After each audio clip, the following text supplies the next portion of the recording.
When my appendix bursts, my parents, my brother, and even my fiancé are all too busy celebrating my sister's birthday. I'm outside the operating room, frantically calling every family member I can think of to sign the consent form, but every call is either ignored or hung up on. After hanging up on me, my fiancé, Joel Graham, texts back. Sophie, stop being dramatic. It's Yvette's 18th birthday today. Whatever it is can wait until after the party. I quietly set my phone down and sign the consent form myself. It's the 99th time they've chosen Yvette Norton, my sister, over me. This time, I choose not to care. I'll stop letting their favoritism hurt me. Instead, I'll do everything they ask of me without complaint. They'll all think I finally learned to be obedient, and they'll never realize that I'm preparing to leave them for good. I stayed in the hospital for 3 days, and for those 3 days, my phone stayed silent. I didn't receive a single call from my family. I didn't call anyone either. I didn't scroll through their Instagram feeds like I used to, trying to keep up with every little update in their lives.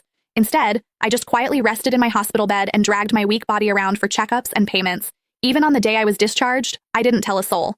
I simply packed my own things, endured the pain in my abdomen, and slowly made my way home. When I pushed the door open, the laughter inside the house abruptly stopped. Everyone was gathered in the living room. My fiancé, Joel, was sitting beside Yvette with his arm casually draped around her shoulders. The moment he saw me, he pulled his hand back and gave me an awkward smile. Soph, you're back? Where have you been these past few days? My brother, Joshua Norton, let out a cold snort. Where else would she have gone to? She just didn't want to show up to Yvette's birthday party. She always has to ruin things for her since she can't stand seeing Vivi happy. I didn't say a word. I just headed straight for my room. Joshua seemed surprised that I didn't argue with him.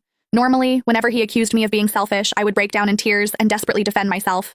But this time, I'd kept quiet. My mom rushed over to me with a glass of juice. Sophia, we were so busy with Vivi's birthday the other day that we missed your calls. Don't be mad at us, okay? She placed a glass of mango juice in my hand. Although my heart had long since stopped expecting anything, it still ached faintly. I was allergic to mangoes, but Yvette loved them. There was always mango-flavored food and drinks in the house because of that.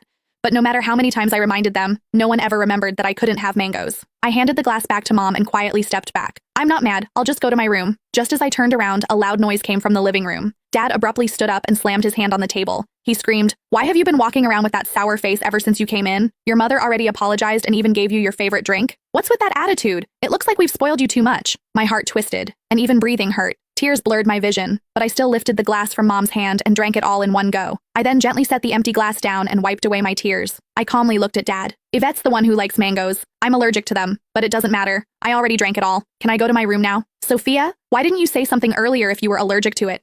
Who told you to drink it? You're so stubborn. Mom panicked and quickly patted my back. Dad looked embarrassed, but he still harshly replied, "You could have just explained yourself. You've always had that unlikable attitude. You're nothing like Vivi. She knows how to communicate." Yvette's voice drifted over from the couch. "Dad, don't say that about Sophia. You'll make her sad." She sounded gentle, but the smugness in her eyes was impossible to hide. Yvette had always used my dullness to highlight her perfection. No matter what it was, she loved comparing herself to me. She would only be satisfied when she got to trample me. I should have felt hurt,